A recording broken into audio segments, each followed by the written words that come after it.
أشهد أن لا إله إلا الله।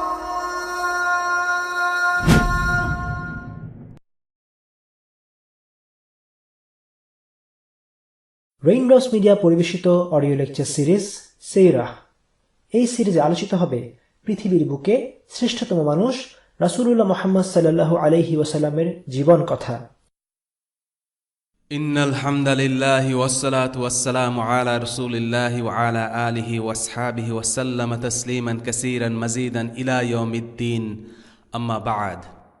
আমরা রাসূলুল্লাহ সাল্লাল্লাহু আলাইহি ওয়াসাল্লামের শৈশব নিয়ে আগের পর্বে আলোচনা করেছি।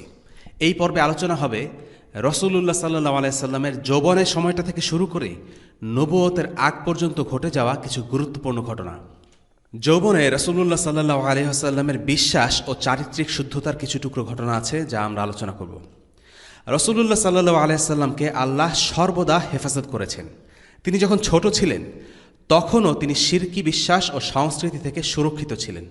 তৎকালীন সমাজে লোকদের মাঝে নানান গুনাহ আর পাপ কাজের প্রচলন থাকলেও তিনি কখনও সেসবের সাথে জড়াননি।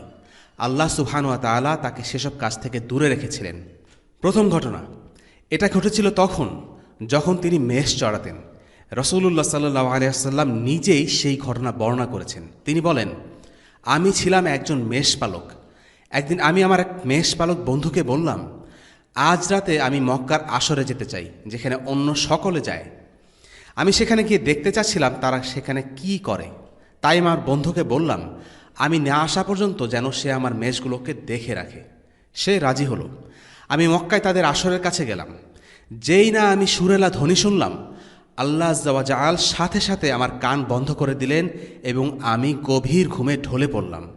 আমি যখন জেগে উঠলাম তখন আসর শেষ হয়ে গেছে। পরের দিন আমি অন্য আরেকটা আসরে যাওয়ার সিদ্ধান্ত নিলাম। আমি আমার বন্ধুর সাথে কথা বলে সেই আগের দিনের মতো একই রকম ব্যবস্থা করে মক্কায় গেলাম। মক্কায় পৌঁছে আমি আসরে গেলাম। যখনই সুর শুনতে পেলাম, আল্লাহ তাআলা আবারও আমার কান বন্ধ করে দিলেন এবং আমি আবারও ঘুমিয়ে পড়লাম। জেগে উঠলাম আসর শেষ হওয়ার পর।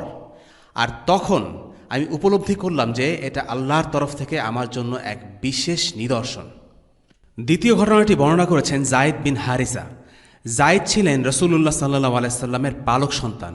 তার ঘটনা আমরা পরবর্তী পর্বে আলোচনা করব। তিনি বর্ণনা করেন, ইসাফ ও নাইলা নামে কাবায় দুটি পিতলের মূর্তি ছিল। মুশরিকরা কাবা ঘর তাওয়াফ করার সময় এই মূর্তিগুলো স্পর্শ করত। আল্লাহ রসুল বলেন, এগুলো স্পর্শ করো না। তিনি তখনও নবুয়ত প্রাপ্ত হননি। তারপরেও তিনি কেমন করে যেন জানতেন যে এগুলো স্পর্শ করা উচিত হবে না। আসলে এটা ছিল আল্লাহর পক্ষ থেকে হিদায়াত। তবে ঘটনাটা এখানেই শেষ নয়। যায়েদ আরও বর্ণনা করেন, আমরা যখন ঘুরে আসলাম তখন আমি মনে মনে ভাবলাম, একটু ছুঁয়েই দেখি না কি হয়। যেই না আমি ছুঁয়েছি, রাসূলুল্লাহ সাল্লাল্লাহু আলাইহি ওয়াসাল্লাম বলেন, তোমাকে কি এটা করতে নিষেধ করা হয়নি? যায়েদ বলেন, রাসূলুল্লাহ সাল্লাল্লাহু আলাইহি ওয়াসাল্লামের নবুয়তের পূর্ববর্তী জীবনে কখনও কোনো মূর্তিকে নমস্কার করেননি। রাসূলুল্লাহ সাল্লাল্লাহু আলাইহি ওয়াসাল্লাম কখনও কোনো মূর্তির উপাসনা করেননি এবং কোনো মূর্তিকে পূজা করার উদ্দেশ্যেও স্পর্শ করেননি। তিনি স্বভাবগতভাবেই মূর্তি পূজা অপছন্দ করতেন, আর তিনি এই নিয়মগুলো নিজের পরিবারের জন্য খাটাতেন। তিনি যায়েদকে বলতেন, যায়েদ, মূর্তি পূজায় অংশগ্রহণ করো না। আর এই কারণেই আলী ইবনে আবি তালিবও কোনো দিন মূর্তি পূজা করেননি, কেননা মুহাম্মদ সাল্লাল্লাহু আলাইহি ওয়াসাল্লামের বাড়িতেই তিনি বড় হয়েছেন। তৃতীয় ঘটনাটি হজের সময়কার একটি ঘটনা। আল্লাহ সুবহানাহু ওয়া তাআলা নবীজিকে কিছু ইবাদত করার প্রতি নির্দেশনা দিতেন, যা সম্পর্কে এর আগে কেউ জানত না। কোরাইশদের মধ্যে হজের সময় তারাই ছিল একমাত্র লোক যারা আরাফাতে অংশগ্রহণ করত না। হজের বিভিন্ন নিয়মকানুন ছিল, যেমন তাওয়াফ, সাই, আরাফাতে দাঁড়ানো এবং মিনায় অবস্থান করা। কুরাইশের লোকজন সব নিয়মকানুন পালন করলেও আরাফাতে অবস্থান করত না। এর কারণ হলো তারা এটাকে হারামের সীমানার বাইরে মনে করত। আরবের অন্য সকলে সেখানে যেত, আর কুরাইশরা তাদের বলতো, আমরা আল হারামের বাসিন্দা, আমরা কিভাবে আল হারামের বাইরে যেতে পারি? তারা আরাফাতে সীমানা পর্যন্ত গিয়ে সেখানে থেকে যেত। জুবাইর বিন মুতঈম একবার উট হারিয়ে ফেলেন। তিনি তা খুঁজতে খুঁজতে আরাফাতে গিয়ে পৌঁছান। সেখানে গিয়ে অর্থাৎ আরাফাতে মুহাম্মদ সাল্লাল্লাহু আলাইহি ওয়াসাল্লামকে দেখতে পেয়ে তিনি আশ্চর্যান্বিত হয়ে যান। সে বলে ওঠে, সে কি কুরাইশের লোক নয়? সে আরাফাতে কি করছে? আল্লাহ সুবহানাহু ওয়া তাআলা রাসূলুল্লাহ সাল্লাল্লাহু আলাইহি সাল্লামকে ফিতরাতের মাধ্যমে পথ দেখাতেন। তার অজান্তেই তাকে দিয়ে হজের একটি আহকাম পালন করিয়ে নিয়েছেন, যেটা তার গোত্রের লোকেরা করত না।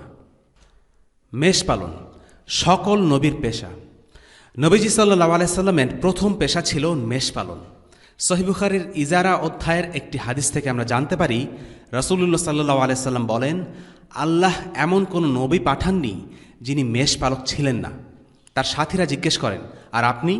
তিনি বলেন, হ্যাঁ, আমিও মাঠে ভেড়া চড়াতাম আর মক্কার লোকদের কাছ থেকে এই কাজের জন্য বিনিময় নিতাম।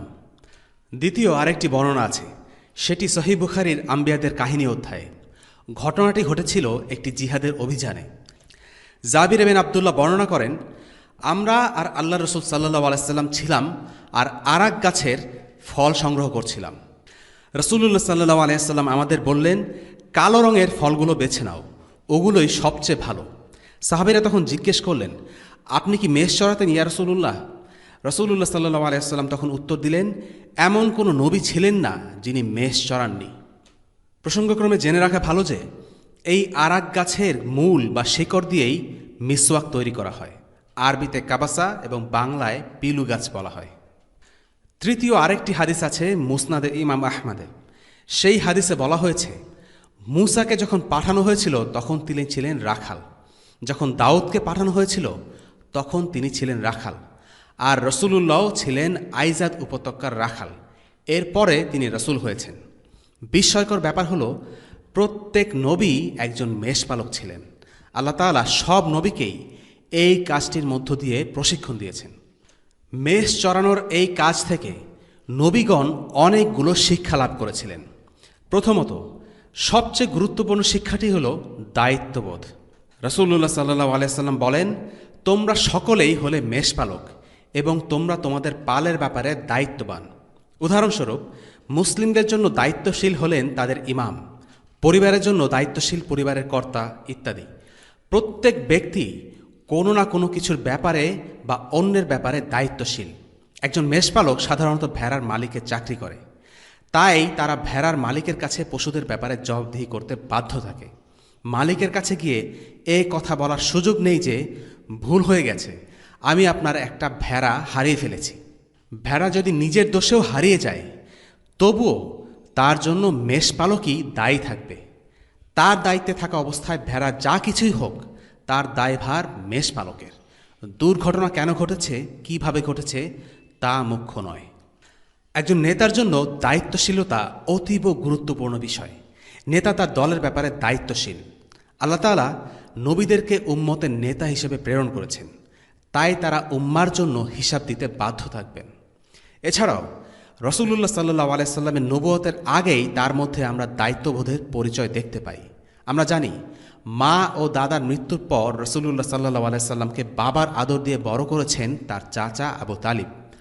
আর আল্লাহ রসুল সাল্লাল্লাহু আলাইহি সাল্লাম যখনই স্বাবলম্বী হতে শুরু করলেন, তখন থেকেই তিনি চাচার সংসারের ভার নিজের কাঁধে নেওয়া শুরু করেন। চাচা আবু তালিবের সন্তান আলী ইবনে আবু তালিবকে রাসূলুল্লাহ সাল্লাল্লাহু আলাইহি সাল্লাম নিজ ঘরে বড় করেছেন। এটা হচ্ছে তার দায়িত্ববোধের আরেকটা দৃষ্টান্ত। দ্বিতীয়ত, মেষপালন তাদেরকে ধৈর্যের শিক্ষা দেয়। ভেড়াদেরকে মাঠে চড়ানো একটি সময় সাপেক্ষ ব্যাপার। তারা খুবই ধীরস্থির প্রাণী, সময় নিয়ে আস্তে আস্তে সব কিছু করে। মেষপালককেও তাদের জন্য অপেক্ষা করতে হয়। কখনো ভেড়াগুলো নিজেদের মধ্যেই মারামারি লাগিয়ে দেয়, আবার কখনো একে অপরের সাথে খেলা করে। কিন্তু মেষপালককে ধৈর্য ধরে সব কিছু খেয়াল রাখতে হয়। সে তাদেরকে এ কথা বলতে পারবে না যে, আমার দেরি হয়ে যাচ্ছে, তোমরা তাড়াতাড়ি করো। ভেড়ারা তাদের মর্জি অনুযায়ী ঢিলেমি করবে। মেষপালকেরা সাধারণত সকালে বের হয় আর ফেরে সন্ধ্যাবেলায়, সূর্য অস্ত যাবার সময়। আল্লাহ তাআলা সকল নবীকে মেষপালকের দায়িত্ব দিয়ে গড়ে তুলেছেন, যেন তাদের মধ্যে ধৈর্যের অনুশীলন গড়ে ওঠে, যেন তারা উম্মতের ব্যাপারে ধৈর্য ধারণ করতে পারেন। নবী মূসা আলাইহিস সালামের সাথে তার উম্মতের লোকেরা যা করেছিল তা ছিল রীতিমতো অসহনীয়। এ খুবই দুঃসহ পরিস্থিতি মোকাবেলা করার মতো চরিত্র গঠনের জন্য আল্লাহ তাআলা তাকে দিয়েই সবচেয়ে বেশি সময় ধরে মেষ পালন করান, দীর্ঘ 10 বছর। সাইয়্যিদিনা নূহ আলাইহিস সালাম 950 বছর দাওয়ার কাজে ব্যয় করেন। 950 বছর। এরপরেও তিনি ধৈর্য হারাননি, সকল উপায়ে চেষ্টা চালিয়েছেন। তৃতীয়ত, সুরক্ষা প্রদান। মেষপালকের অতি গুরুত্বপূর্ণ একটা দায়িত্ব হল তাদের ভেড়ার পালকে বিপদ আপদ থেকে রক্ষা করা। ভেড়ার পালে নেকড়ে বা অন্য পশু হামলা করতে পারে, তাদের রোগবালাই হতে পারে। মেষপালক সর্বদাই তাদেরকে এটা নিশ্চিত করে যে তারা সকল প্রকার আশঙ্কামুক্ত। আল্লাহ নবীরাও অনুরূপ, তারা উম্মাহকে রক্ষা করার চেষ্টা করেন, তাদেরকে শারীরিক ও মানসিক উভয় প্রকার বিপদ থেকে সুরক্ষিত করার চেষ্টা করেন। একবার মদিনায় রাতে হঠাৎ হইচই শুরু হয়। হইচই শুনে কিছু সাহাবা অস্ত্র নিয়ে ঘোড়া চালিয়ে সবেগে সেখানে শব্দের উৎসের দিকে ছুটে যান। তারা সেখানে পৌঁছে আশ্চর্য হয়ে দেখলেন যে রাসূলুল্লাহ সাল্লাল্লাহু আলাইহি সাল্লাম ইতোমধ্যেই সেখান থেকে ফিরছেন আর তাদেরকে বলছেন সব কিছু ঠিক আছে। সাহাবিগণ খুব তাড়াহুড়ো করে সেখানে গিয়েছিলেন, কিন্তু রাসূলুল্লাহ সাল্লাল্লাহু আলাইহি সাল্লাম তাদেরও আগে সেখানে পৌঁছে গিয়ে খোঁজ খবর করে ফেলেছেন। রাসূলুল্লাহ সাল্লাল্লাহু আলাইহি সাল্লাম মুসলিম উম্মাহকে সম্ভাব্য সকল বিপদ সম্পর্কে সাবধান করে দিয়েছেন, এমনকি ভবিষ্যতে যেসব বিপদ আসবে যেমন দাজ্জাল, সে সম্পর্কেও সতর্ক করে গেছেন। 4 নম্বর পয়েন্ট, দূরদৃষ্টি অর্জন। এই পশুগুলো থাকে মাটির খুব কাছাকাছি এবং তাদের দৃষ্টিসীমা খুবই সীমিত। সামান্য দূরে কি আছে তারা সেটা দেখতে পায় না। চোখের সামনে ছোটোখাটো বস্তুও তাদের দৃষ্টি আটকে দিতে যথেষ্ট। ওপাশে কি আছে তারা বুঝতে পারে না। অন্যদিকে একজন মেষপালকের দৃষ্টিসীমা ভেড়ার তুলনায় বহু গুণে বিস্তৃত। বিপদ আসার অনেক আগেই সে ভেড়াগুলোকে সতর্ক করে দিতে পারে। নবী এবং তাদের অনুসারীদের বিষয়টিও ঠিক এমন। বিপদ ঘটার আগেই নবীরা তাদের উম্মাহকে বিপদ সম্পর্কে সতর্ক করে দেন, কেননা তাদেরই আছে অন্তর্দৃষ্টি এবং দূরদৃষ্টি। রাসূলুল্লাহ সাল্লাল্লাহু আলাইহি ওয়াসাল্লাম বলেন, আমার এবং তোমাদের মধ্যে তুলনা হলো এই যে আমি আগুনের পাশে দাঁড়িয়ে আছি এবং তোমরা আগুনের দ্বারা আকৃষ্ট হচ্ছ এবং এতে লাফ দিচ্ছ। আমি তোমাদের কাপড় টেনে তোমাদেরকে টেনে হিঁচড়ে সেই আগুন থেকে বাঁচাবার চেষ্টা করছি, আর তোমরা আগুনে ঝাঁপ দেওয়ার জন্য আমার কাছ থেকে নিজেদেরকে ছুটিয়ে নিচ্ছ। সাধারণ মানুষের সাথে নবীদের পার্থক্য হলো এই, নবীরা বিপদ আঁচ করতে পারেন, কিন্তু আমরা তা পারি না। হতে পারে ভেড়াদের রক্ষা করার জন্য মেষপালক তাদেরই কাউকে লাঠি দিয়ে আঘাত করল, তবে এখানে আঘাত করা উদ্দেশ্য নয়, বরং তাদের ভালোর জন্যই এই আঘাতটা দরকার। যখনই আল্লাহ নবীগণ উঠে দাঁড়ান আর মানুষকে কঠিনভাবে সতর্ক করেন, তার অর্থ এই নয় যে তারা খুব রূঢ় কিংবা আবেগবর্জিত, বরং প্রকৃতপক্ষে তারা উম্মার ব্যাপারে অত্যন্ত যত্নবান। রাসূলুল্লাহ সাল্লাল্লাহু আলাইহি সাল্লাম একদিন মসজিদের মিম্বারে দাঁড়িয়ে বললেন, আমি তোমাদেরকে জাহান্নামের আগুন থেকে সতর্ক করছি, আমি তোমাদেরকে জাহান্নামের আগুন থেকে সতর্ক করছি, আমি তোমাদেরকে জাহান্নামের আগুন থেকে সতর্ক করছি। হাদিসের বর্ণনাকারী বলেন, নবীজির কণ্ঠস্বর তীব্র থেকে তীব্রতর হচ্ছিল। বাজারের লোকেরা পর্যন্ত মসজিদ থেকে রাসূলুল্লাহ সাল্লাল্লাহু আলাইহি সাল্লামের কণ্ঠস্বর শুনতে পাচ্ছিল। 5 নম্বর পয়েন্ট, সাধারণ জীবনযাপন। মেষপালকদের জীবন সহজ, সরল, সাদাসিধে। তার তেমন কোনো বিষয়পত্রও নেই, মার্সিডিজ বেঞ্জ, টেলিভিশন কিংবা ফ্রিজ নেই। যদি সে ধনী ব্যক্তিও হয়, মেষ চড়ানোর সময় বিলাসী জিনিসগুলো সঙ্গে নেয়ার সুযোগ নেই। তাদেরকে হালকাভাবে চলাফেরা করতে হয় যাতে পশুদের দেখাশোনা করা যায়। তারা খুব সাধারণ খাবার খায় এবং তাদের বাসস্থানও বৈচিত্র্যহীন। সাদেকি জীবনযাপন তাদের বৈশিষ্ট্য, আর নবীদের ক্ষেত্রেও তাই।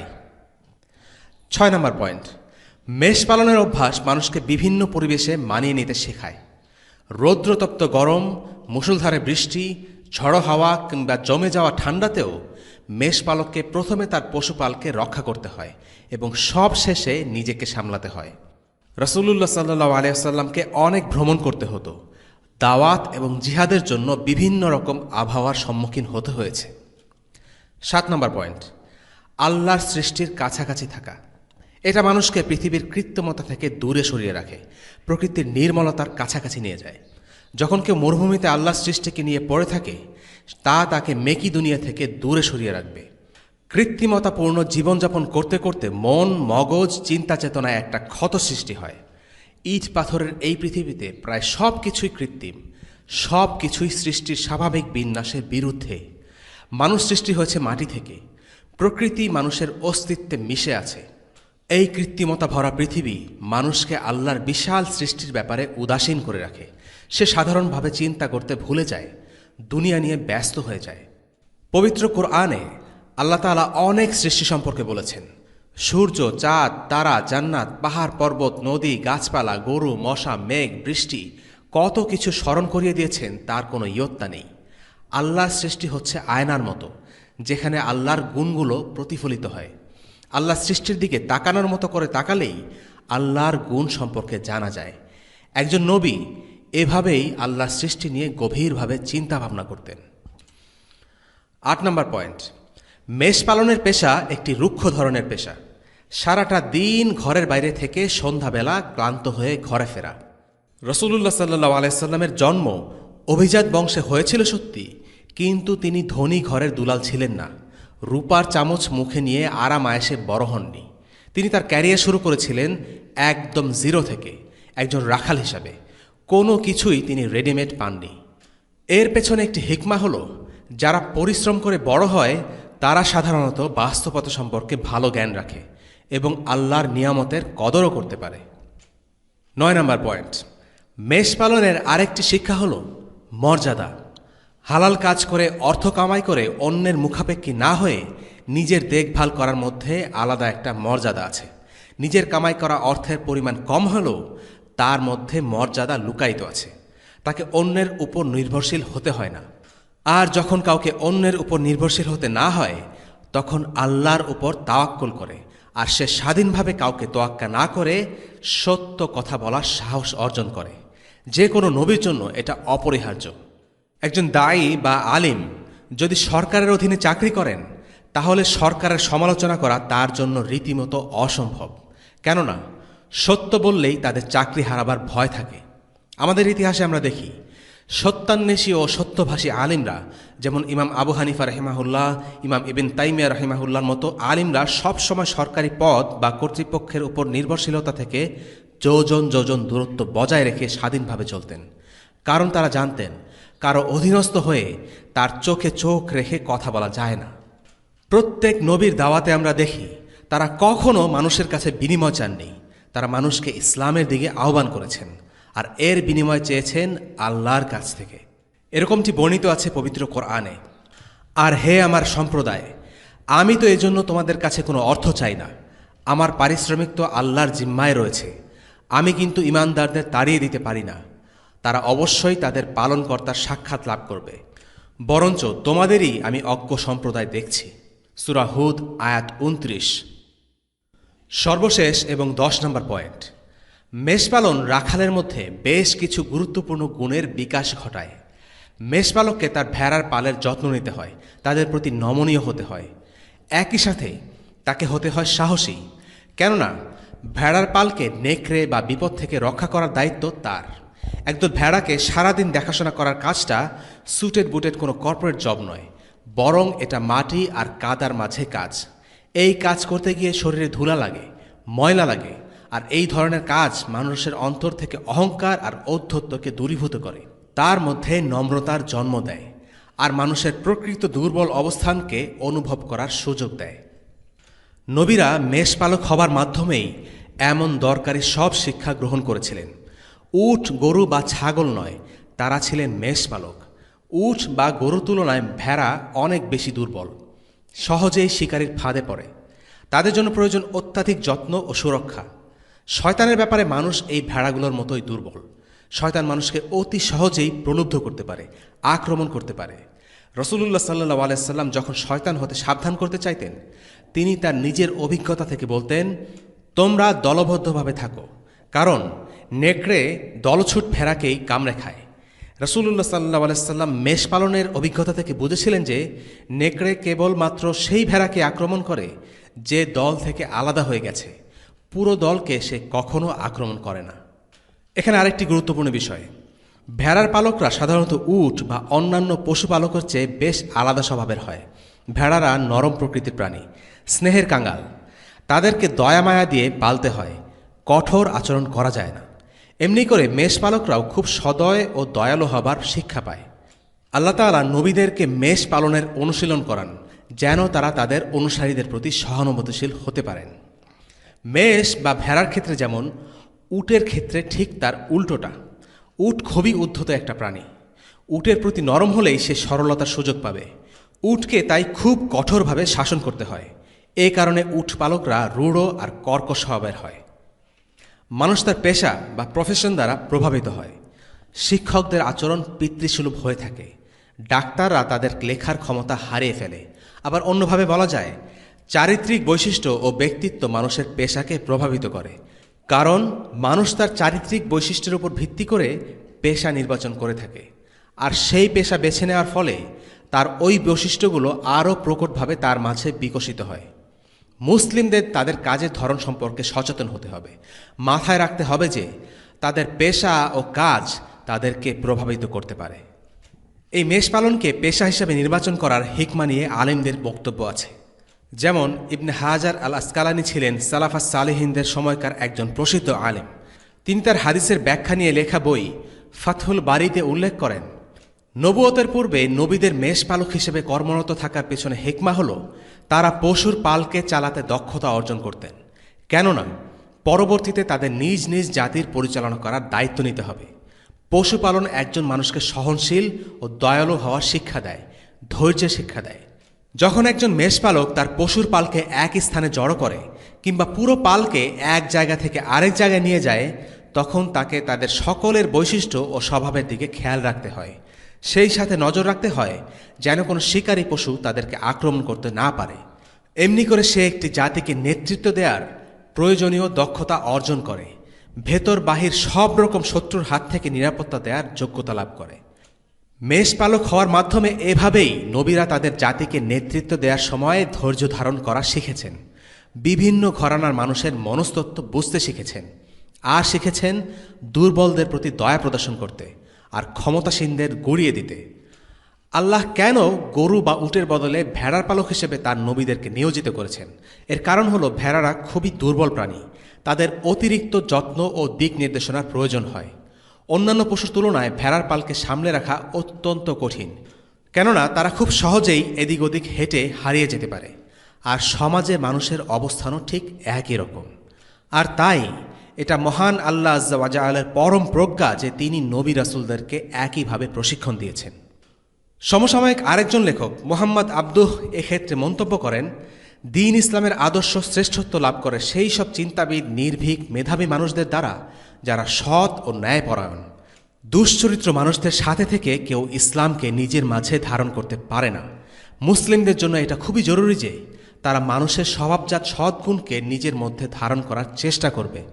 এর প্রমাণ রয়েছে খলিফা ওমর বিন খাত্তাব রাদিয়াল্লাহু আনহুর জীবনে। তিনি লোকদেরকে কষ্ট সহিষ্ণু এবং কঠোর জীবনে অভ্যস্ত হতে শেখান, চলন্ত ঘোড়ায় উঠতে বলেন।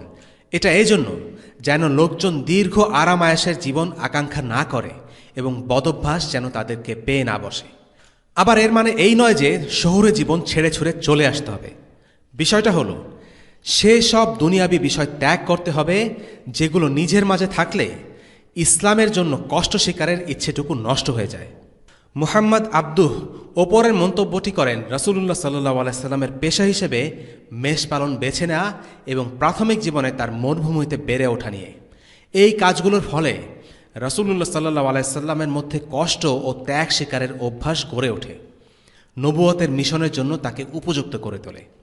মুহাম্মদ আব্দুহ কথাগুলো বলার সময় ওমর রাদিয়াল্লাহু আনহুর উদাহরণের অবতারণা করেছেন, কারণ ওমর যখন খলিফা, এই বিশ্বের সেরা জিনিসগুলোর কর্তৃত্ব যখন হাতের মুঠোয় নিয়ে বসা, তখনও তিনি সেসব স্পর্শ করেননি। খুব সহজ সরল সাধারণ জীবনযাপন করেছেন। মুসলিমদেরও সতর্ক করেছেন যেন তারা আরাম আয়েশের জীবনে অভ্যস্ত না হয়ে রুক্ষ ও কঠোর জীবনের সাথে নিজেদের মানিয়ে নেয়। ইসলাম এমনই এক দিন, এমনই এক বার্তা যা মেনে চলতে গেলে মুমিনকে কঠিন পরিস্থিতির মধ্য দিয়ে যেতে হয়, আর তাই প্রস্তুত থাকতে হবে, না হলে সামান্য চাপেই বেসামাল হয়ে পড়তে হবে। দাওয়াত ইসলামের এমন একটি ইবাদত যার জন্য কষ্ট স্বীকারের মানসিকতা থাকা চাই। একজন দায়ী যদি কঠিন পরিস্থিতি মোকাবেলার ইচ্ছা ও ধৈর্য ধারণ করতে না পারেন, তাহলে তিনি কখনোই আন্তরিকতার সাথে মন প্রাণ দিয়ে দাওয়াতের কাজে নিজেকে ঠেলে দিতে পারবেন না। এই ছিল মোটামুটি মেষ পালন এবং তার পেছনে হিকমা নিয়ে আলোচনা। এবার আমরা ফিরে যাই রাসূলুল্লাহ সাল্লাল্লাহু আলাইহি সাল্লামের কৈশোরের আরেকটি ঘটনা, ফিজার যুদ্ধ। রাসূলুল্লাহ সাল্লাল্লাহু আলাইহি সাল্লাম তার কৈশোরে একটি যুদ্ধে অংশ নিয়েছিলেন, সেটা হলো ফিজার যুদ্ধ।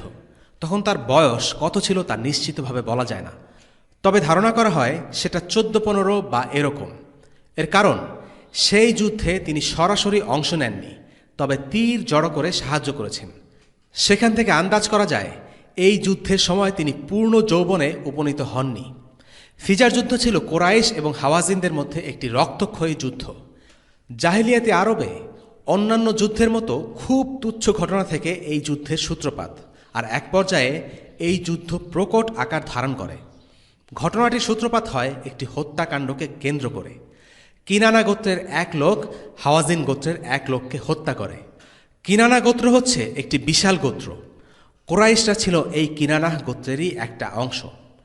কিনানা তখন এর প্রতিশোধ নেয়ার জন্য হাওয়াজিনের সাথে যুদ্ধে জড়িয়ে পড়ে। যেহেতু কিনানা এর একটি অংশ, তাই কোরাইশরাও এই যুদ্ধে জড়িয়ে পড়ে। যুদ্ধের এক পর্যায়ে কিনানা গোত্রের কিছু লোক মক্কার হারামে আশ্রয় নেয়, কারণ মক্কার হারামে সকল প্রকার হত্যাকাণ্ড নিষিদ্ধ। কিন্তু হাওয়াজিনরা এতটাই খ্যাপাটে হয়েছিল যে তারা মক্কার হারামের ভেতর কিনানাহকে আক্রমণ করে বসে। আর হারামের ভেতরে এই ধরনের হামলা চরম পর্যায়ের বাড়াবাড়ি, আর এর সূত্র ধরে কোরাইশ ও কোরাইশ পক্ষীয় শক্তি অর্থাৎ কিনানাহ একযোগে হাওয়াজিন ও হাওয়াজিন পক্ষীয় শক্তি কাইস আইল্যান্ডের ওপর হামলা চালায়। এভাবে এই যুদ্ধ ব্যাপকতা ও তীব্রতা লাভ করে। শুরুতে দোষ ছিল আসলে কিনানা গোত্রের, কারণ প্রথমে তারাই হাওয়াজিনের এক লোককে হত্যা করে। কিন্তু এর প্রতিশোধ নিতে গিয়ে হাওয়াজিনরা মক্কার হারামের ভেতরে আরও বেশি সীমালঙ্ঘন করে ফেলে, আর এভাবেই যুদ্ধ বেঁধে যায়। এই যুদ্ধ ফিজারের যুদ্ধ নামে পরিচিত। রাসূলুল্লাহ সাল্লাল্লাহু আলাইহি সাল্লাম এই যুদ্ধে কোরাইশদের পক্ষে ছিলেন, কারণ মক্কার হারামের পবিত্রতা নষ্ট হওয়া অনেক বড় একটি অন্যায়, আর তাই রাসূলুল্লাহ সাল্লাল্লাহু আলাইহি সাল্লাম ছিলেন কোরাইশদের পক্ষে। তিনি বলেন, সেই যুদ্ধে আমি তীর সংগ্রহ করে আমার চাচার হাতে তুলে দিতাম। অর্থাৎ সেই যুদ্ধে তিনি সরাসরি অংশ নেননি, তবে প্রত্যক্ষভাবে সাহায্য করেছেন। স্কুলের পাঠ্য বই হতে আমাদের হয়তো একটা টার্ম খেয়াল আছে, হিলফুল ফুজুল।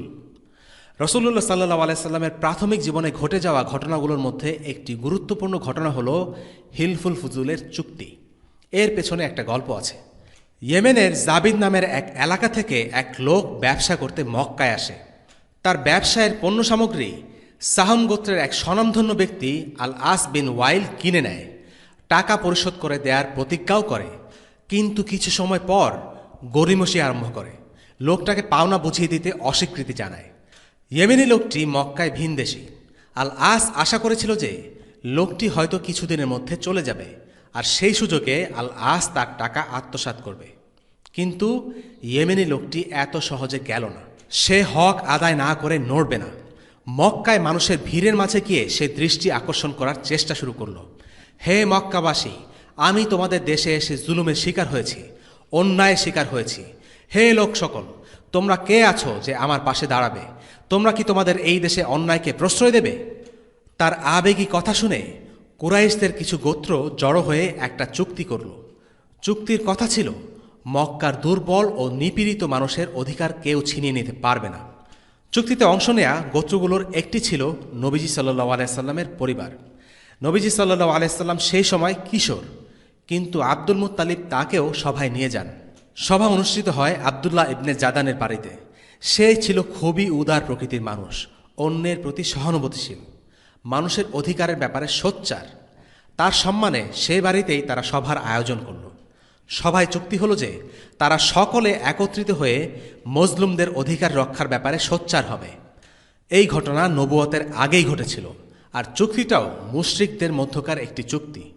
রাসূলুল্লাহ সাল্লাল্লাহু আলাইহি ওয়াসাল্লাম বলেন, আব্দুল্লাহ ইবনে জাদানের বাড়িতে যে চুক্তি সম্পাদিত হলো, আমি এক পাল ভালো পশুর বিনিময়ে হলেও সেই চুক্তিতে থাকার সুযোগ হাতছাড়া করতাম না। আর যদি ইসলামের পরে এমন ঘটনা ঘটত, তখনও আমি বিষয়টিকে স্বাগত জানাতাম। অর্থাৎ যদি ইসলামে আসার পরে এমন কোনো চুক্তি করার সুযোগ আসত, রাসূলুল্লাহ সাল্লাল্লাহু আলাইহি ওয়াসাল্লাম সেই চুক্তিতে সানন্দে অংশ নিতেন, এমনকি যদি এই ধরনের চুক্তি কাফেরদের মধ্যে সংগঠিত হয়। তবুও এখানে একটি খুব গুরুত্বপূর্ণ শিক্ষা আছে, তা হলো মুসলিমরা সর্বদা ন্যায়ের পক্ষে দাঁড়াবে, চাই সে ন্যায় একজন মুসলিমের পক্ষে হোক বা অমুসলিমের পক্ষে। ধর্ম বর্ণ নির্বিশেষে মুসলিমরা হকের পক্ষে, নিপীড়িত মানুষের পক্ষে, মজলুমের পক্ষাবলম্বন করবে। রাসূলুল্লাহ সাল্লাল্লাহু আলাইহি সাল্লামের ইন্তেকালের অনেক বছর পরে একটি ঘটনার সূত্র ধরে আবারও হিলফুল ফুজুলের নামটি চলে আসে। ঘটনাটা ঘটেছিল হুসাইন বিন আলী ইবিন আবু তালিব রাদিয়াল্লাহু আনহু এবং আল ওয়ালিদ ইবনে উকবা ইবিন আবি সুফিয়ানের মধ্যে। ওয়ালিদ ছিল মদিনার গভর্নর। সে তার ক্ষমতার জোরে অন্যায়ভাবে হুসাইনের কিছু সম্পত্তি দখল করে নেয়। হুসাইন রাদিয়াল্লাহু আনহু ওয়ালিদের কাছে গিয়ে বললেন, শোনো, হয় তুমি আমার প্রাপ্য আমাকে ফেরত দেবে, নয়তো আমি মসজিদের দিকে গিয়ে হিলফুল ফুজুলের ঘোষণা দেব, লোকদেরকে আমি হিলফুল ফুজুলের কথা স্মরণ করিয়ে দেব। আবদুল্লাহ ইবনে জুবাইর বিন আওয়াম রাদিয়াল্লাহু আনহু সে সময়ে ওয়ালিদের সাথেই ছিলেন। হুসাইনের মুখে হিলফুল ফুজুলের কথা শুনে তিনি বলে উঠলেন, তবে আমিও আল্লাহর শপথ করে বলছি, যদি হুসাইন হিলফুল ফুজুলের ডাক দেয়, আমি আমার তরবারি উন্মুক্ত করব এবং তার পক্ষ নেব। যতক্ষণ সে ন্যায় বিচার না পাচ্ছে আমরা যুদ্ধ করতে থাকব। সে ন্যায় বিচার পেলেই তবেই আমরা থামব, নতুবা যুদ্ধ করতে করতে আমরা শহীদ হয়ে যাব। এই কথা পরে আরও কিছু মানুষের কানে গেল।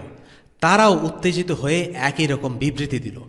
ওয়ালিদ বুঝতে পারল যে পরিস্থিতি মোটেও সুবিধার নয়, তাই সে তড়িঘড়ি করে হুসাইনের প্রাপ্য তাকে বুঝিয়ে দেয়। এই ঘটনার শিক্ষণীয় দিক হল, মুসলিমরা কারও প্রতি কখনো জুলুম সহ্য করে না। তৎকালীন সময়ে মুসলিমরা একজন মুসলিম নেতা ওয়ালিদ ইবিন উতবার অধীনে ইসলামী শাসন ব্যবস্থার মধ্যেই বাস করত।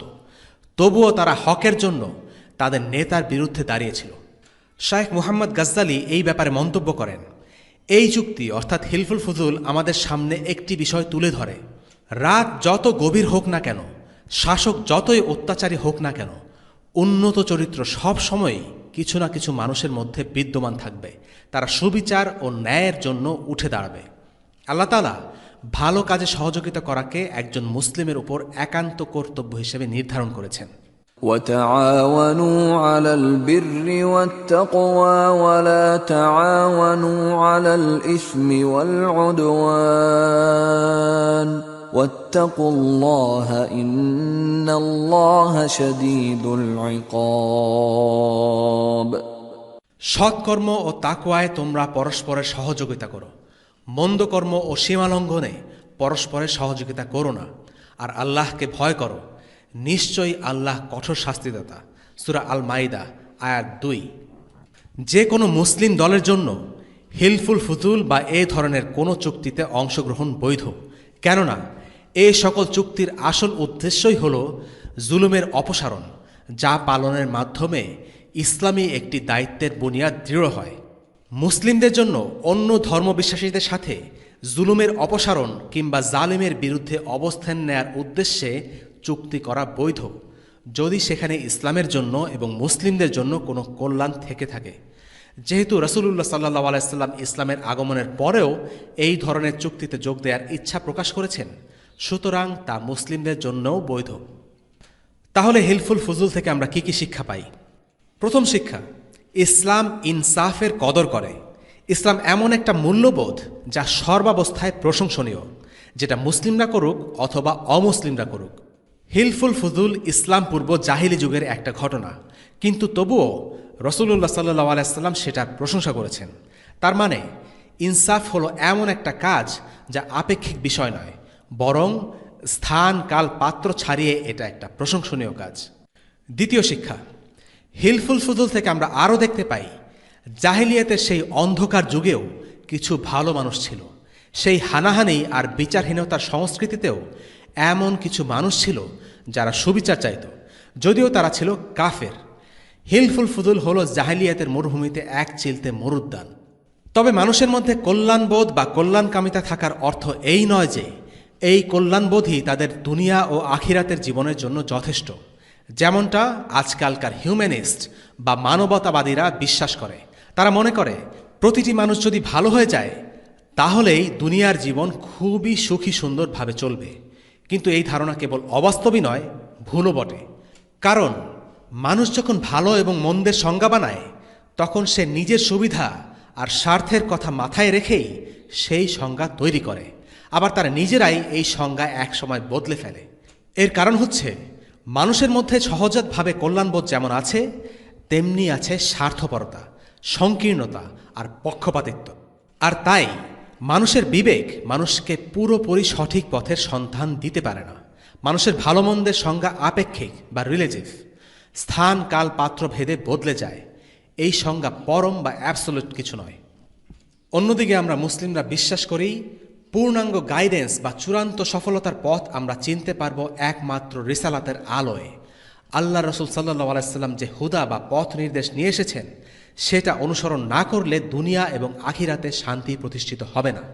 ইসলাম এসেছে মানুষের সহজাত কল্যাণবোধকে সঠিক দিকে পরিচালিত করতে এবং তার সহজাত দুর্বলতাকে কাটিয়ে উঠতে। তৃতীয় শিক্ষা, কাফিরদের মধ্যে কিছু মানুষ থাকে যারা সুবিচারের প্রত্যাশী। তারা তাদের সরকার দ্বারা সংঘটিত অন্যায় ও অত্যাচারের বিরোধী। এই ধরনের কোনো ব্যক্তি বা দলের সাথে মুসলিমরা ন্যায় প্রতিষ্ঠার উদ্দেশ্যে এক হয়ে কাজ করতে পারে। তবে এর সাথে কিছু শর্ত জড়িত আছে। তা হল, এই ঐক্য ইসলাম ও মুসলিমদের স্বার্থে হতে হবে। নিজেদের আকীদা ও নৈতিকতার ধ্বংস ডেকে আনে এমন ঐক্যে মুসলিমরা বিশ্বাসী নয়। নিজেদের আইডেন্টিটি বা মুসলিম পরিচয় বিলীন হয়ে যাবে এমন ঐক্যে মুসলিমরা জড়াতে পারবে না। এই প্রসঙ্গে সাম্প্রতিক কালের একটা উদাহরণ উল্লেখ্য। গত কয়েক বছর ধরে পুরো বিশ্বে, বিশেষ করে আমেরিকা ও পশ্চিম ইউরোপে সমকামিতাকে বৈধতা দেওয়ার জন্য জোর প্রোপাগান্ডা চলে আসছে। অনেকগুলো মানবাধিকার গোষ্ঠী ও মিডিয়া এই ধরনের সম্পর্ককে স্বাভাবিক ও সহজাত প্রমাণের জন্য আন্দোলন করছে। সমকামিতা এমন একটি সম্পর্ক যা খোদ পশ্চিমা বিশ্বের অনেক মানুষ বাঁকা চোখে দেখে এবং এর স্বীকৃতি দেয় না। এই কারণে লিবারেল, সেকুলার, কমিউনিস্ট এবং ধর্মবিদ্বেষী দলগুলো একটি প্রোপাগান্ডা চালু করেছে। তা হল, সমকামীরা নির্যাতিত, অধিকার বঞ্চিত এবং একঘরে হয়ে পড়েছে, কিন্তু তারাও মানুষ আর তাদেরকে প্রাপ্য অধিকার দিতে হবে। সমস্যা হচ্ছে, এই প্রোপাগান্ডার ফাঁদে পা দিয়ে অনেক মুসলিম এই লিবারেল দলগুলোর সাথে হাত মিলিয়েছে সমকামীদের তথাকথিত অধিকার নিশ্চিত করার উদ্দেশ্যে। মুসলিম হয়ে তারা সমকামীদের বিয়ের বৈধতার পক্ষে। তাদের যুক্তি হল সমকামীরা নির্যাতিত, অন্যায়ের শিকার। ঠান্ডা মাথায় দেখলেই বোঝা যাবে এই ধরনের যুক্তিতে ভুলটি কোথায়। সমকামিতা হলো একটি গুনাহ বা পাপ, এটা কারো অধিকার নয়। কোনো ধর্মই সমকামিতাকে স্বীকৃতি দেয় না, আর ইসলামও কোনো গুনাহ বা পাপ করাকে কারো অধিকার বলে মনে করে না। সমকামিতার পক্ষে দাঁড়ানোর অর্থ হল এই পাপের বৈধতা দেওয়া, এই পাপকে সমাজে স্বাভাবিক ও গ্রহণযোগ্য হিসেবে স্বীকৃতি দেওয়া। আর নিঃসন্দেহে ইসলাম কাউকে এই অধিকার দেয় না। কোনো কাজকে বৈধতা দেওয়ার অধিকার কেবল আল্লাহ সুবহানাহু ওয়া তাআলার। আমরা কেবল সেই সব অধিকারের জন্য আন্দোলন করতে পারি যেগুলোর বৈধতা আল্লাহর কিতাব ও রাসূল সাল্লাল্লাহু আলাইহি সাল্লামের সুন্নাহর মাঝে আছে। সমকামিতা একটা জঘন্য গুনাহ। মুসলিমরা কখনো চাইবে না মুসলিমদের মাঝে এই গুনাহ ছড়িয়ে থাক, এমনকি অমুসলিমদের মধ্যেও এই গুনার প্রসার লাভ করুক। এটা কোনো মুসলিম চাইতে পারে না। মুসলিমরা এমন কিছুকে সমর্থন করতে পারে না যার বৈধতা শরীয়তে নেই।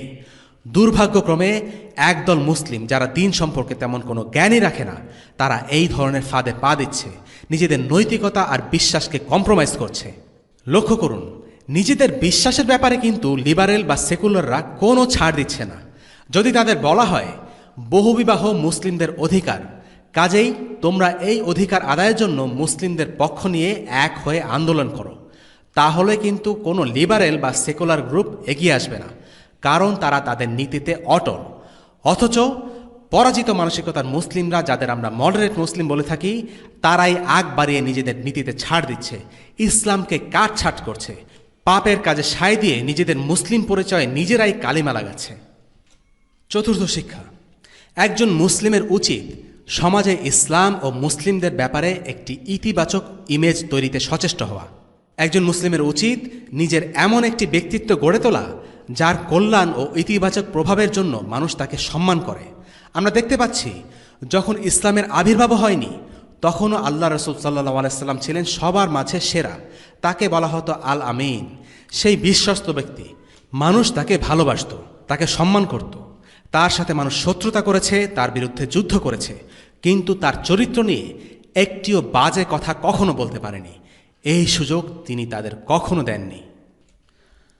সর্বশেষ আমরা যে ঘটনাটি আজকে আলোচনা করব সেটি হচ্ছে কাবার পুনর্নির্মাণ। এই ঘটনাটি ঘটেছিল রাসূলুল্লাহ সাল্লাল্লাহু আলাইহি সাল্লাম এবং খাদিজা রাদিয়াল্লাহু আনহার মধ্যে বিয়ের পরে, নবুয়তের কয়েক বছর আগে। তবে আমরা এই পর্বে এই ঘটনাটি বর্ণনা করছি। পরবর্তী পর্বে আমরা রাসূলুল্লাহ সাল্লাল্লাহু আলাইহি সাল্লামের বিয়ে ও পারিবারিক জীবন নিয়ে আলাদাভাবে আলোচনা করব। রাসূলুল্লাহ সাল্লাল্লাহু আলাইহি ওয়াসাল্লামের নবুয়ত প্রাপ্তির আগে একটি গুরুত্বপূর্ণ ঘটনা ঘটেছিল। একবার আল কাবা বন্যা কবলিত হয়। আল কাবার অবস্থান একটি নিচু উপত্যকায় পর্বতরাজির মাঝে। বন্যার ফলে আল কাবার কাঠামোতে ফাটল ধরে, তাই কুরাইশগণ কাবাকে পুনর্নির্মাণ করার প্রয়োজন অনুভব করে।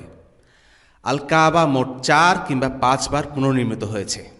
ইব্রাহিম আলাইসাল্লাম এবং আদম আলাইসাল্লাম এই দুইজনের মধ্যে সর্বপ্রথম কে কাবা নির্মাণ করেছিলেন তা নিয়ে কিছুটা মতপার্থক্য আছে, তবে অধিকাংশের মতেই ইব্রাহিম আলাইসাল্লামই প্রথম তা নির্মাণ করেন। যারা বলেন যে আদম আলাইসাল্লামই প্রথম নির্মাণকারী, এর পক্ষে কোরআনের যুক্তি পেশ করেন, কেননা কোরআনে বলা আছে, وَإِذْ يَرْفَعُ إِبْرَاهِيمُ الْقَوَاعِدَ مِنَ الْبَيْتِ وَإِسْمَاعِيلُ رَبَّنَا تَقَبَّلْ مِنَّا إِنَّكَ أَنْتَ السَّمِيعُ الْعَلِيمُ। এবং স্মরণ করো যখন ইব্রাহিম আলাইসাল্লাম ও ইসমাইল আলাইসাল্লাম কাবার ভিত্তি উত্তোলন করেছিলেন, তখন তারা বলেছিল, হে আমাদের রব, আমাদের পক্ষ থেকে এটি কবুল করুন, নিশ্চয়ই আপনি মহাশ্রবণকারী, মহাজ্ঞানী। সূরা বাকারা আয়াত 127। তারা বলেন যে ইব্রাহিম আলাইসাল্লাম কাবা ঘর গোড়া থেকে নির্মাণ করেননি, তিনি যা করেছিলেন তা হলো ভিত্তি উত্তোলন, অর্থাৎ সেখানে ইতিমধ্যে উত্তোলন করার মতো কিছু ছিল। তাই তারা বলেন যে নবী আদম আলাইসাল্লামের সময়ই আল কাবার ভিত্তি স্থাপিত হয়েছিল, কিন্তু প্রচলিত বিশ্বাস এটাই যে ইব্রাহিম আলাইসাল্লাম আল কাবা নির্মাণ করেছেন। তবে যে নবী সর্বপ্রথম তা করুক না কেন, আল কাবার পবিত্রতা নিয়ে বিতর্কের কোনো অবকাশ নেই। বেশ কয়েকজন নবী রাসূল আল্লাহর ঘর পরিদর্শন করেছেন। হাদিস থেকে জানা যায় হুদ আলাইসাল্লাম, সালেহ আলাইসাল্লাম, নূহ আলাইসাল্লাম আল কাবা পরিদর্শন করেছিলেন। এছাড়াও জানা যায় ঈসা আলাইসাল্লাম যখন পুনরায় পৃথিবীর বুকে প্রত্যাবর্তন করবেন, তখন তিনি হজ করবেন। সুতরাং এটি হয় আদম আলাইসাল্লাম অথবা ইব্রাহিম আলাইসাল্লাম নির্মাণ করেছেন, কিন্তু আল্লাহকে স্মরণের জন্য এটিই প্রথম নির্মিত ঘর। إن أول بيت وضع للناس للذي ببكة مباركا وهدى للعالمين। নিঃসন্দেহে সর্বপ্রথম ঘর যা মানুষের জন্য নির্ধারিত হয়েছে সেটাই হচ্ছে এই ঘর, যা মক্কায় অবস্থিত, বরকতময় এবং বিশ্ববাসীর জন্য পথ প্রদর্শক। সূরা আলে ইমরান আয়াত 96। সুতরাং আমরা যা বলছিলাম, মক্কা বন্যাপ্লাবিত হওয়ায় কাবা ঘর দ্বিতীয়বার নির্মাণের প্রয়োজন হয়।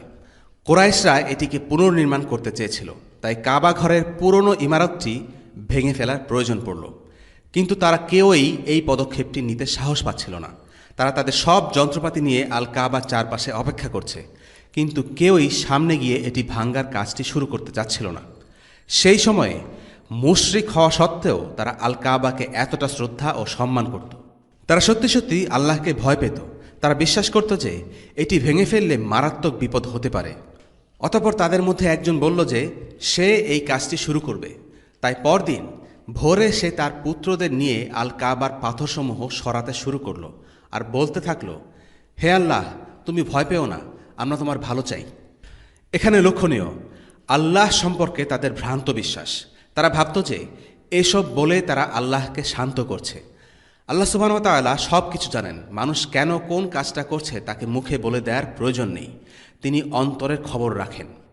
মক্কার মুশরিকরা আল্লাহকে বিশ্বাস করত ঠিকই, কিন্তু তার গুণাবলীকে অনুধাবন করতে পারত না। এরপর আল কাবার দেয়ালগুলোকে নামিয়ে ফেলা হয়।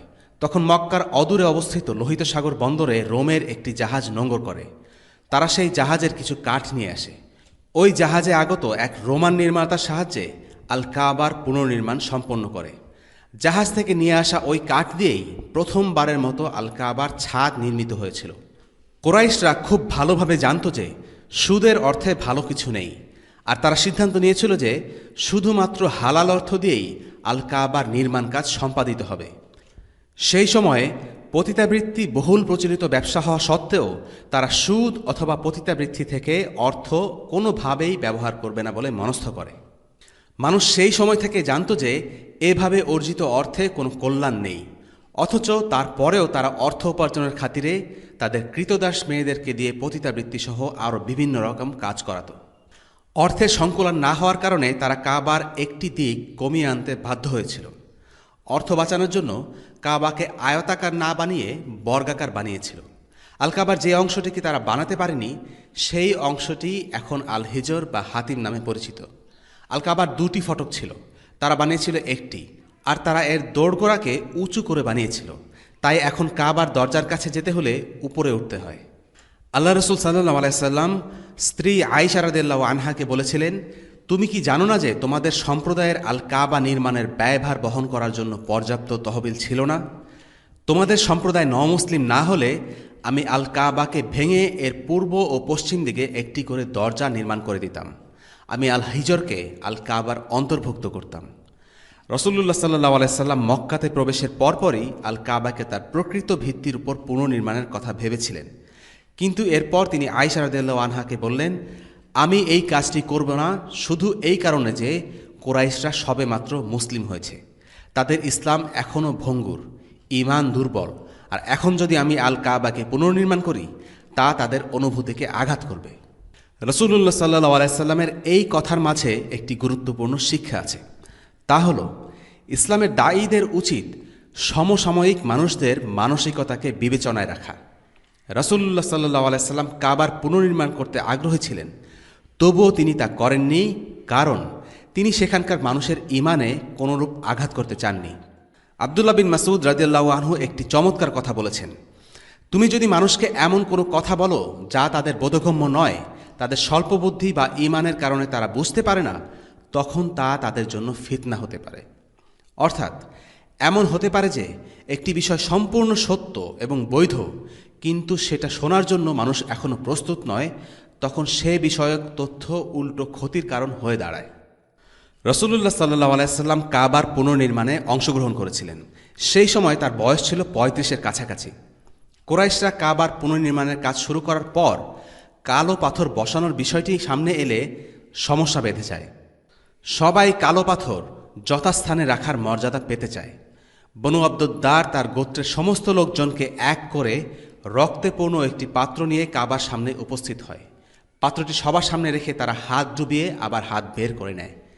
এর দ্বারা তারা সবাইকে বুঝিয়ে দেয় যে যদি তাদেরকে পবিত্র কালো পাথর হাজরে আসওয়াদকে যথাস্থানে স্থাপনের সম্মান দেয়া না হয়, তবে তারা এর জন্য যুদ্ধ করে মরতে প্রস্তুত।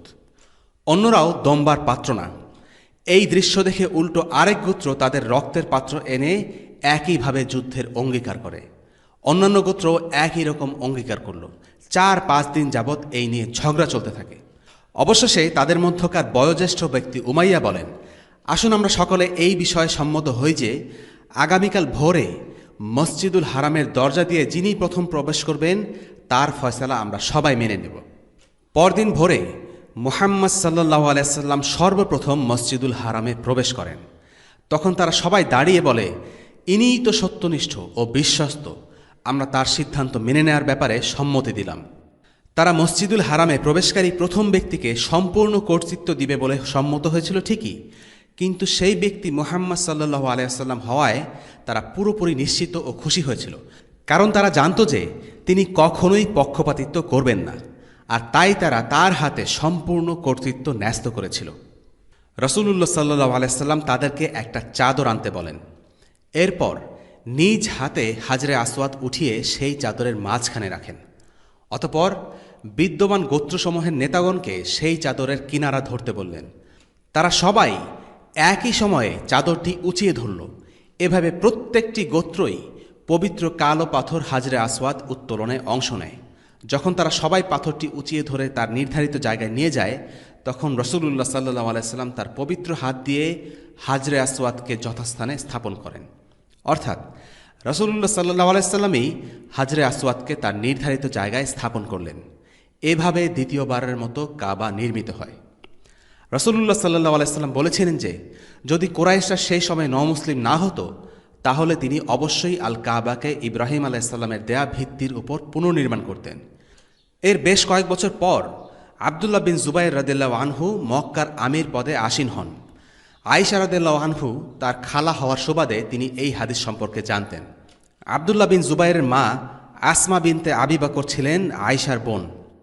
আব্দুল্লাহ বিন জুবাইর আল কাবাকে তার মূল ভিত্তির উপর পুনর্নির্মাণ করার সিদ্ধান্ত নেন, কারণ তৎকালীন মুসলিমগণ পূর্বের ন্যায় আর নমুসলিম ছিলেন না, তারা ততদিনে পরিণত হয়েছেন। আবদুল্লাহ বিন জুবায়ের তখন কাবাকে পুনর্নির্মাণ করতে চেয়েছিলেন, কারণ বনু উমাইয়ার সাথে যুদ্ধে কাবায় একবার আগুন ধরে যায়। আল হাজ্জাজ বিন ইউসুফ আস সাকাফি মক্কা অবরোধ করেছিল। ওই সময়ে আবদুল্লাহ বিন জুবায়ের এবং বনু উমাইয়ার মধ্যে সিরিয়াতে একটি যুদ্ধ সংঘটিত হয়েছিল। আবু উমায়ের সেনাবাহিনী প্রধান মক্কা অবরোধ করেছিল। তাদের নিক্ষিপ্ত গোলাবারুদের দ্বারা কাবা অগ্নিদগ্ধ ও ক্ষতিগ্রস্ত হয়। সেই ক্ষতিটুকু কাবার ইমারতকে না ভেঙেও মেরামত করা যেত, কিন্তু আজ জুবায়ের এই পরিস্থিতির সুযোগ ব্যবহার করে কাবাকে তার মূল ভিত্তির উপর পুনর্নির্মাণ করতে চেয়েছিলেন। রসুলের ইচ্ছা অনুযায়ী কাবার দরজাকে নিচে নামিয়ে আনেন, তার পূর্ব ও পশ্চিম পাশে একটি করে দরজা নির্মাণ করেন এবং হিজরের দিকে কাবাকে প্রসারিত করেন। সুতরাং তৃতীয়বারের মতো কাবা পুনর্নির্মিত হয়। আবদুল্লাহ বিন জুবায়ের সেই যুদ্ধে পরাজিত ও নিহত হন। আল হাজ্জাজ বিন ইউসুফ মক্কা দখল করে। তৎকালীন খলিফা আব্দুল মালিক ইবেন মারওয়ান রাসূলুল্লাহ সাল্লাল্লাহু আলাইহি সাল্লাম সেই হাদিস সম্পর্কে অবগত ছিলেন না। তাই তিনি কাবাকে আবার আবদুল্লাহ জুবায়ের আগে যেভাবে কুরাইশগণ নির্মাণ করেছিল সেভাবে করার হুকুম জারি করেন। বনু উমাইয়ার খিলাফার পর বনু আব্বাস খিলাফত লাভ করে। তারাই ছিল খলিফার রাজ পরিবার। বনু আব্বাসের একজন খলিফা কাবাকে তার মূল ভিত্তির উপর পুনর্নির্মাণের কথা ভেবেছিলেন। তিনি ইমাম মালিকের সাথে এই ব্যাপারে সলা পরামর্শ করেন। ইমাম মালিক খলিফাকে বলেন, আমরা কাবাকে রাজা রাজরাদের হাতের পুতুলের মতো ক্ষণে ক্ষণে আকৃতি পরিবর্তনের পক্ষপাতী নই। যদিও এটিকে হজরত ইব্রাহিমের দেয়া ভিত্তির উপর পুনর্নির্মাণের কথা ও পরিকল্পনা খোদ রাসূলুল্লাহ সাল্লাল্লাহু আলাইহি সাল্লাম করেছিলেন, কিন্তু এটা এভাবেই থাকুক এবং আমরা এর পরিবর্তন সাধন করব না। এটি ইমাম মালিকের দেয়া অন্যতম একটি বিচক্ষণ পরামর্শ ছিল। খলিফাও সেটি তখন মেনে নিয়েছিলেন। বর্তমানে যে কাবা রয়েছে তা কুরাইশগণের ভিত্তির উপরেই নির্মিত। আলহামদুলিল্লাহ, এতে ভালোই হয়েছে। যদি কাবাকে ইব্রাহিমের দেয়া আসল ভিত্তির উপর নির্মাণ করা হতো, তাহলে মুসলিমরা কাবার অভ্যন্তরে ইবাদত করার সুযোগ থেকে বঞ্চিত হতো। কিন্তু যেহেতু এটাকে কমিয়ে ফেলা হয়েছিল, তাই অর্ধবৃত্ত দিয়ে ঘেরা অংশটি প্রকৃতপক্ষে কাবারই অংশ। তাই ওই অংশে ইবাদত করা যেন কাবার অভ্যন্তরেই ইবাদত করা। মক্কা বিজয়ের পর রাসূলুল্লাহ সাল্লাল্লাহু আলাইহি সাল্লাম কাবার অভ্যন্তরে ইবাদত করেছেন। সময়ের সাথে সাথে কাবার উচ্চতাকে বাড়ানো হয়েছে, কিন্তু এর জায়গার পরিবর্তন হয়নি। যে পাথরগুলো দিয়ে কাবা নির্মাণ করা হয়েছে সেগুলো সেই সব পাথরের অবশিষ্টাংশ যা ইব্রাহিম আলাইহিসসালাম ব্যবহার করেছিলেন, তবে সবগুলো নয়। কিছু পাথর পরবর্তীতে কুরাইশ এবং অন্যরা সংযোজন করেছে। তবে খেয়াল করে দেখুন, কোনো রাজা কিংবা রাষ্ট্রপ্রধান ছাড়া কাবার অভ্যন্তরে কিন্তু এখন ঢোকা অসম্ভব। সুতরাং এই ঘটনার পিছনে নিশ্চয়ই আল্লাহর হিকমা ছিল যে মুসলিমরা যেন সহজে কাবার ভিতরে গিয়ে ইবাদত করতে পারে। আমরা যদি হজ বা উমরা করতে যাই, আমরা সেখানে সুযোগ নিয়ে ইবাদত করতে পারি। আর সেই হাজরে আসওয়াদ ছিল সেই পাথর যা ইব্রাহিম আলাইহিসসালাম ব্যবহার করেছিলেন। এই পাথরটিকে ঘিরে অনেক গল্প কাহিনী প্রচলিত আছে। কেউ কেউ বলেন এটি জান্নাতে তৈরি হয়েছে। তিরমিজির এক হাদিসে বর্ণিত আছে যে কালো পাথরটি আসলে সাদা ছিল, যা পরবর্তীতে পাপী আদম সন্তানদের স্পর্শের কারণে কালো রং ধারণ করেছে। অন্য হাদিসে এসেছে এই পাথরটি স্পর্শ করলে গুনাহ মাফ হয়। এটি কাবার একমাত্র অংশ যাকে চুম্বন করা হয় এবং দূর থেকে যার দিকে ইঙ্গিত করা হয়। কেউ কেউ আবার ইয়েমেনি কোণের দিকেও ইঙ্গিত করে থাকে, কিন্তু তা সঠিক নয়। কাবা প্রদক্ষিণ করার সময় অথবা তাওয়াফ করার সময় ইয়েমেনি কোণকে স্পর্শ করা যেতে পারে, কিন্তু সেটির দিকে ইঙ্গিত করা বা অভিবাদন করা ঠিক না। এটি শুধুমাত্র পবিত্র কালো পাথরকেই করা উচিত। এই ছিল কাবার ইতিহাস। কাবা পুনর্নির্মাণে রাসূলুল্লাহ সাল্লাল্লাহু আলাইহি সাল্লামের ভূমিকা থেকে দুটি বিষয় লক্ষণীয়। এক, কুরাইশদের চোখে রাসূলুল্লাহ সাল্লাল্লাহু আলাইহি সাল্লামের উচ্চ মর্যাদা। রাসূলুল্লাহ সাল্লাল্লাহু আলাইহি সাল্লাম ছিলেন বিশ্বস্ত, নির্ভরযোগ্য আর সবার আদরের একজন মানুষ। কিন্তু ইসলামের দাওয়াত দেওয়ার সাথে সাথে কুরাইশদের আচরণ বদলে যায়, আর সূচনা হয় তাওহীদ বনাম শিরকের সেই প্রাচীন সংঘাত। দুই, রাসূলুল্লাহ সাল্লাল্লাহু আলাইহি সাল্লামের বুদ্ধিমত্তা। নবুয়তের পূর্ব থেকেই আল্লাহ রাসূলুল্লাহ সাল্লাল্লাহু আলাইহি সাল্লামকে সঠিক পথে পরিচালিত করেছেন এবং তাকে সুবিচার করার গুণে গুণান্বিত করেছিলেন। আরবদের মধ্যে কথায় কথায় যুদ্ধ লেগে যেত। সেরকম একটি যুদ্ধ লেগে যাবার মুহূর্তে তিনি সবাইকে শান্ত করেছিলেন আর এমন একটি সমাধান প্রস্তাব করেছিলেন যা সকলের পছন্দ হয়। এটি দেখিয়ে দেয় রাসূলুল্লাহ সাল্লাল্লাহু আলাইহি সাল্লাম নবুয়তের পূর্ব থেকেই একজন জ্ঞানী ও বিচক্ষণ ব্যক্তি ছিলেন। আগামী পর্বে ইনশাআল্লাহ যা আলোচনা করা হবে তা হলো রাসূলুল্লাহ সাল্লাল্লাহু আলাইহি সাল্লামের সাথে খাদিজা রাদিয়াল্লাহু আনহার বিয়ে, ওরিয়েন্টালিস্টদের অভিযোগের জবাব এবং রসুল্লাহ সাল্লাহ আলাইসাল্লামের পালিত পুত্র জাইদ বিন হারিসার গল্প। ওয়াসাল্লাল্লাহু আলা সাইয়্যিদিনা মুহাম্মদ ওয়া আলা আলিহি ওয়াসহাবিহি ওয়াসাল্লাম। আলহামদুলিল্লাহি রাব্বিল আলামিন। আসসালামু আলাইকুম ওয়া রাহমাতুল্লাহি ওয়া বারাকাতুহু। রেইনড্রপস মিডিয়ার অন্যান্য প্রজেক্ট সম্পর্কে জানতে ভিজিট করুন www.raindropsmedia.org অথবা ফেসবুক পেজ www.facebook.com/raindropsmedia অথবা ইউটিউব চ্যানেল www.youtube.com/raindropsmediaorg2015